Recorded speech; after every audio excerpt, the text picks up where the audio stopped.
Alright, Orion 2 down here in sunny Punta Gorda, Florida. She's on the canal at the moment in a lovely protected place. Do a quick video walkthrough for anyone who might be interested and give a full picture as to what she is, what she's got on board, how she looks. Quick one from the starboard side.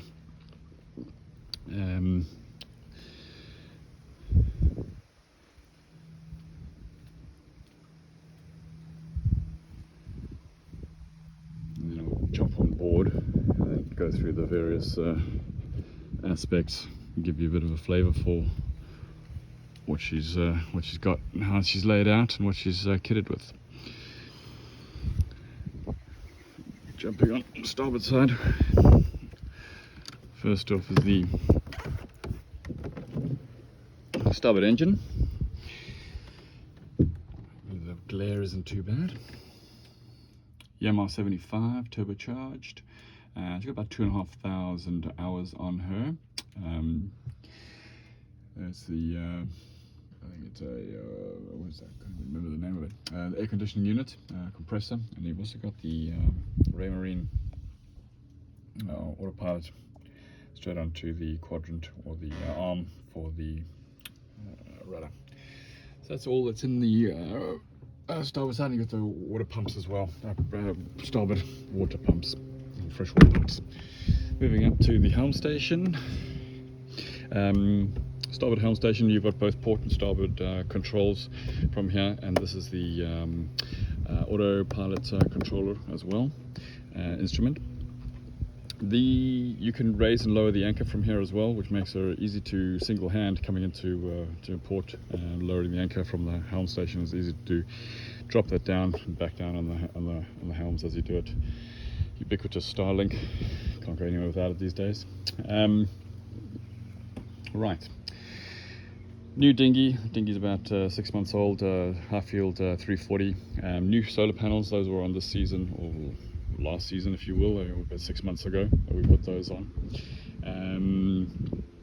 You've got your halyard winch is electric. You can run it off, run it straight from here, or you can also do that from the helm station.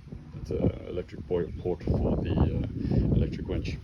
You can control your reefing using your reef lines, all from the cockpit, reef lines 1, 2 and 3 for the foot and the clew, and then obviously your ubiquitous topping lift, out haul and main halyard all be controlled from your big primary.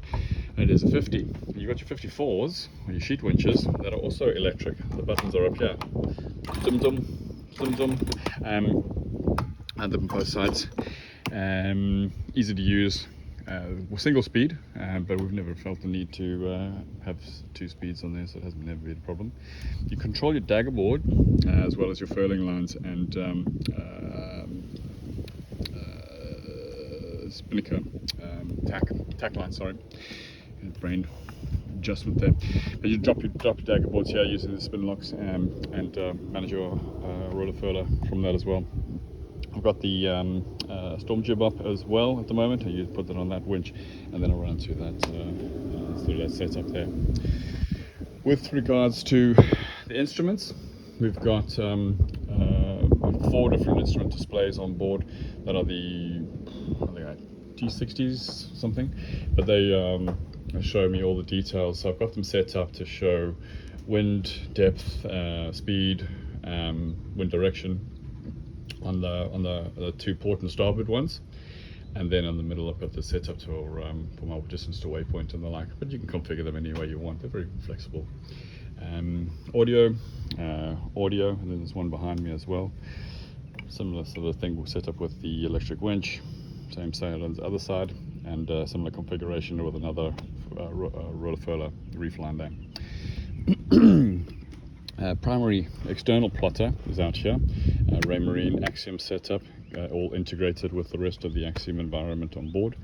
And as I mentioned before, you can control the winch from here. So useful to have. The reason for that is what I like to do is if I'm reefing or shaking out a reef, I can stand at the helm here, and then I can look up at the mainsail, watch her coming up, making sure she's not fouling anything while I'm shaking out a reef, or even just at anchor, pulling up the mainsail in preparation for a passage. I can pull it up from here. It gives me this angle, and I can see plenty of the main as it goes up, and make sure it's all coming up nice and smoothly. Right, let's jump down. Yamaha Enduro 15 horsepower 2-stroke, runs like a train. It's about, I think about 10 years old. I'm not quite 100% sure of the age. We bought it with the boat and we've used it ever since, and it's always been a champion little motor. Looking at the port engine bay,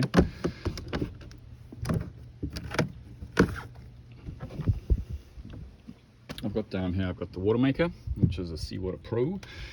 I love this thing. It's new as of maybe 2 seasons ago, I think it was. Yeah, 2 seasons ago.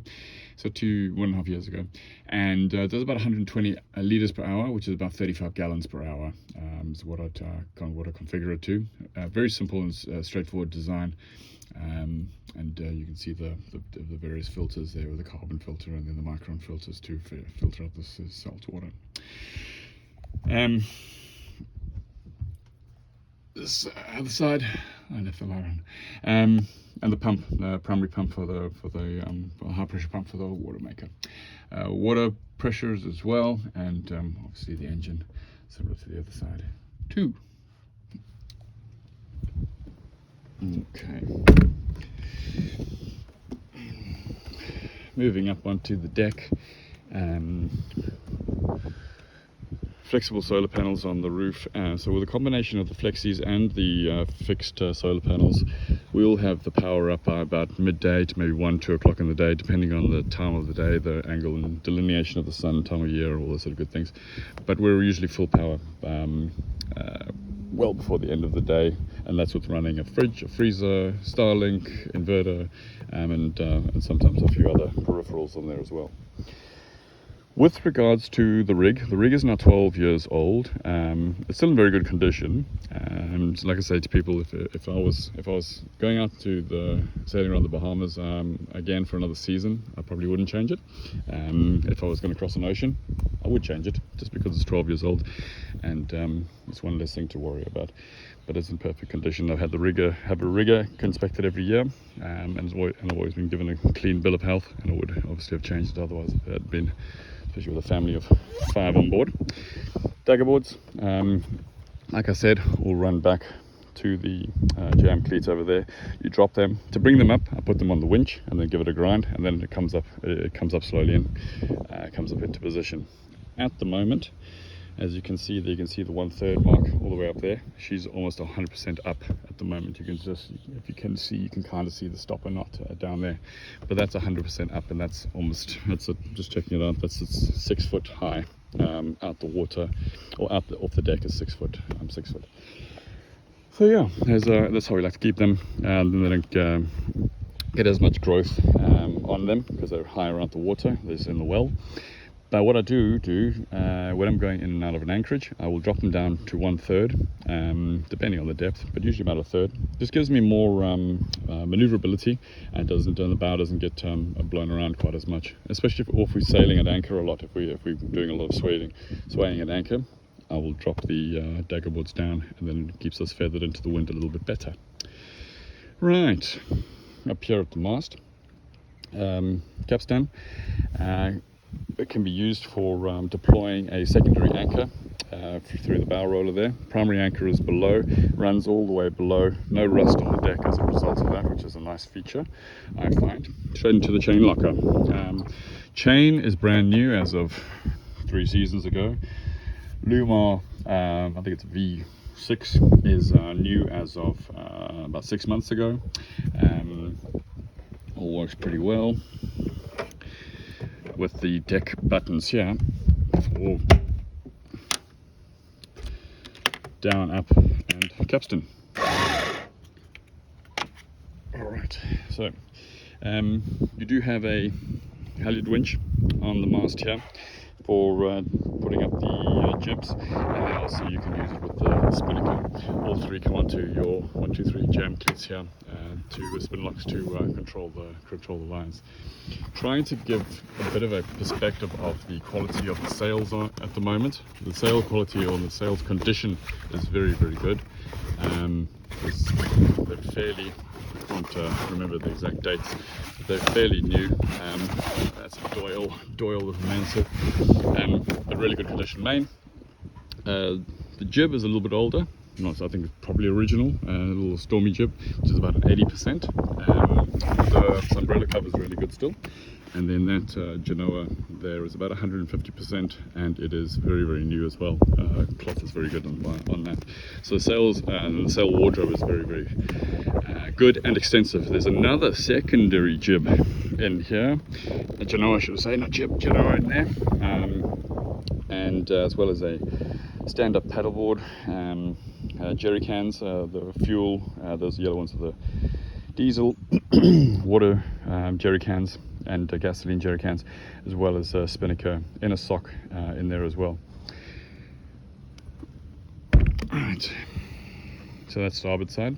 Port side, before I get to that, you got your two fuel tanks. Port and starboard fuel tanks are stainless steel, and with fill spigots inside the actual lockers. So if you want to fill the tanks, you come here, you open up the locker, and you put the spigot in there, fill it, and then you take it off, or you use a jerry can, depending on what you want to do. Road locker or rope locker. Also have the hose pipe in there, and currently the bridles in there, and just a whole bunch of spare line and sheets, spare sheets for the spinnaker, etc. The steps along the mast there, I use that to climb up to put on the stack pack, zip up the stack pack. I've got it open at the moment. I was showing someone the sail. You climb up there, you just tie it up at the top, I'll zip it up at the top, allows you to get to that. Chain, port side, diesel, and the two diesel tanks are joined with a transfer pipe. No manual or no physical transfer. They do auto level if you so desire, or you can close the tap and then you have separate fuel tanks. Fender locker and other boat paraphernalia. Boat hook in there at the moment. Fenders. There's a fortress anchor, and then there's also another secondary spare spade anchor. 100 feet of chain and about 150 feet of rode on there as well, for a secondary setup. Fortress as well for caging. Loads of fenders. Some of our fenders are out at the moment, as you can see earlier. There's a tow rope as well, about 300 feet of really thick tow rope. Spinnaker halyard. It's fairly new. I think it was about 2 seasons old, and some of the running rigging is quite new, and some of it is a little bit older, but it's all in good condition. It's difficult to show, maybe you can see on the camera, and this is the out haul's fairly new, but these ones are all pretty good condition. Main halyard, it's in decent condition, and so is the topping lift. Yeah, okay, let's go below. Chain plates wise, you got them, you can see them on the outside of the hull for inspection purposes, and then I'll show you the chain plate hatches on the inside of the hull for internal inspection. Always keeps you warm and fuzzy knowing that you change plates and your bolts are still good. What have we got in the cockpit? You've got a generator, and then you've got stowage on the other side. Opening up the generator hatch. Got to open it up properly. So the whole table comes up on top of the hatch. Generator is a Cummins Onan 4K. Very straightforward setup. The fuel filters through there, starter battery setup, and goes straight through to the batteries. She is a 220 boat, so that is a 220 volt. Put the phone down.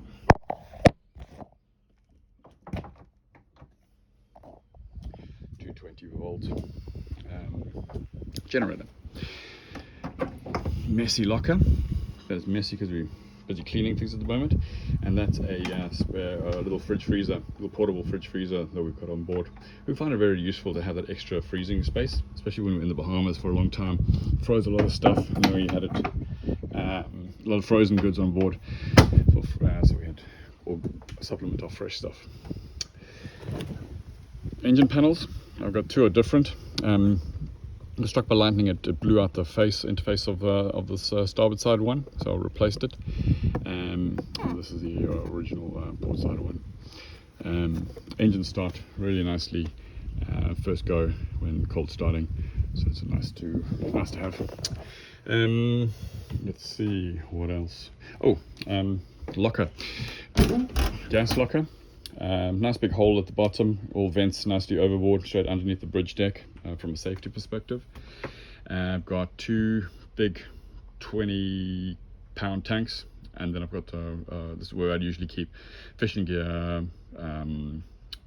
diving gear, and just general boat maintenance products. Coming inside, let me just step back into a bit of a shot as you come down the steps there. Come down the steps into the saloon.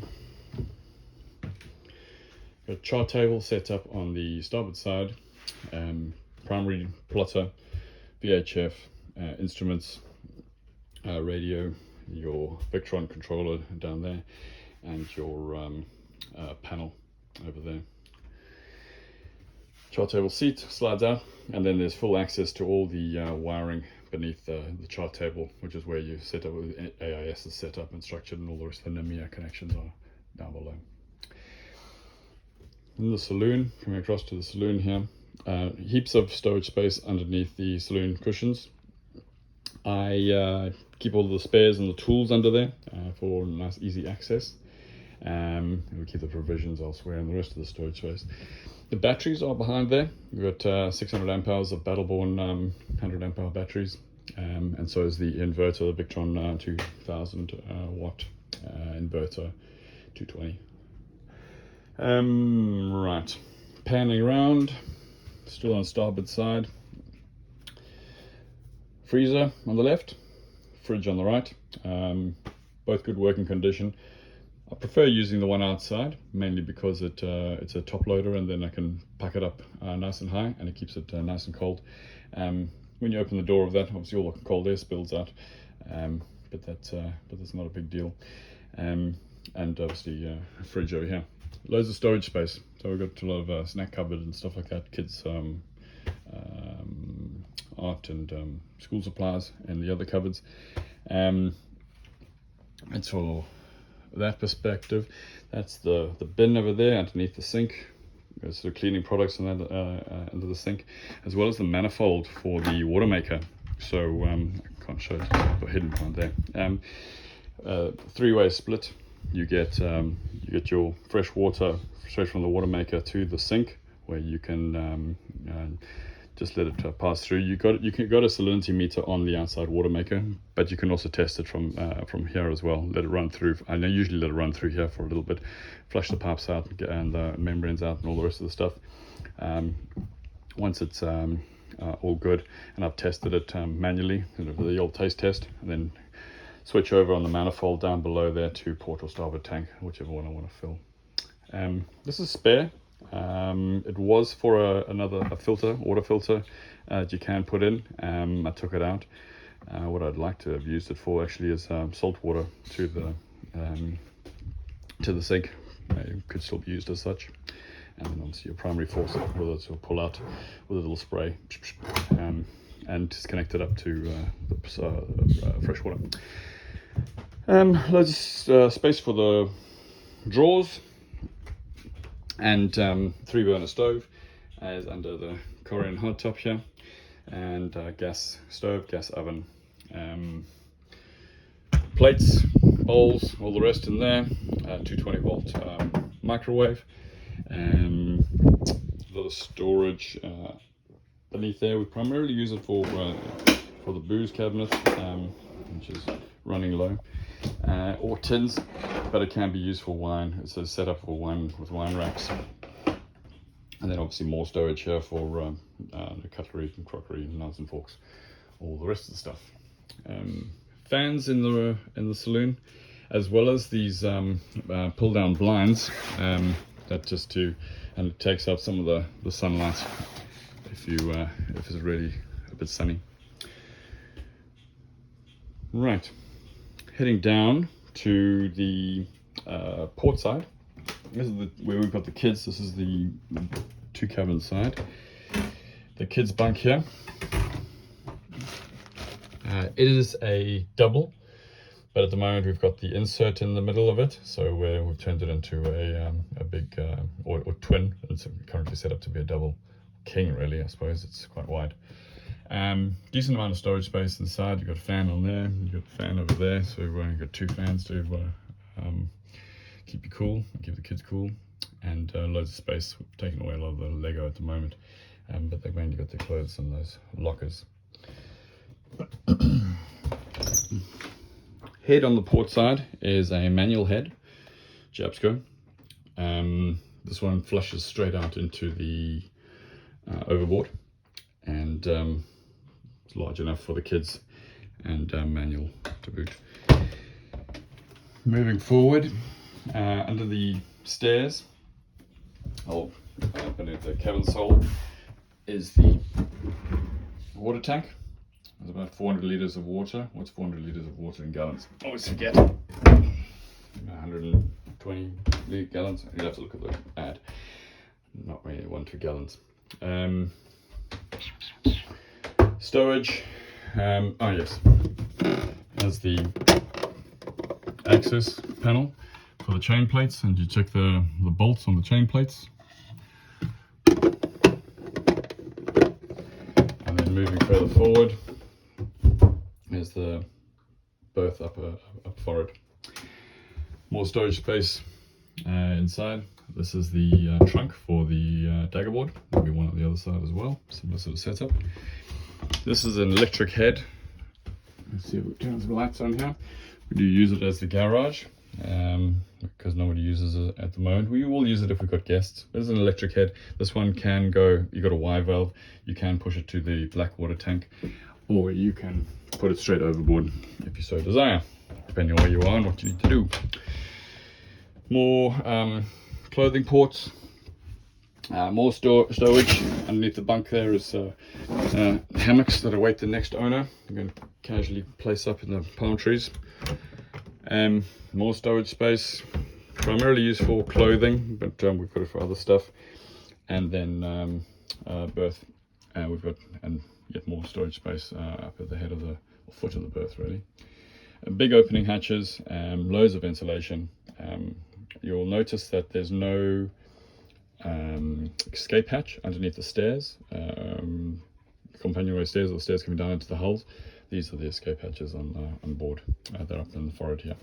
Great, nice big ventilation through the boat. As a result, they scoop the wind when you're at anchor and feather it into the wind. A lot of storage space underneath the bunks. I'll show you if I can show without looking too dark. The netting was to keep our kids from falling under bed when they were younger. But a lot of space up in the bow here for underneath all the bunks. Actually have a lot of storage space. And there's a black water holding tank up there as well. Okay, what else can I show?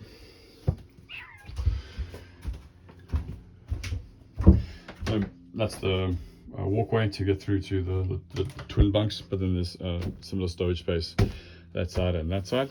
And then there is about a 40-litre boiler, a hot water tank aft there, which is fed from the engine.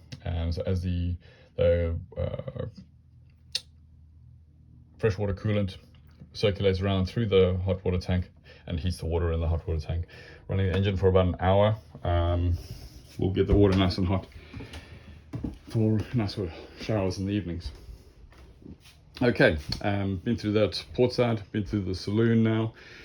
Going down below on the starboard side, which is the master hull.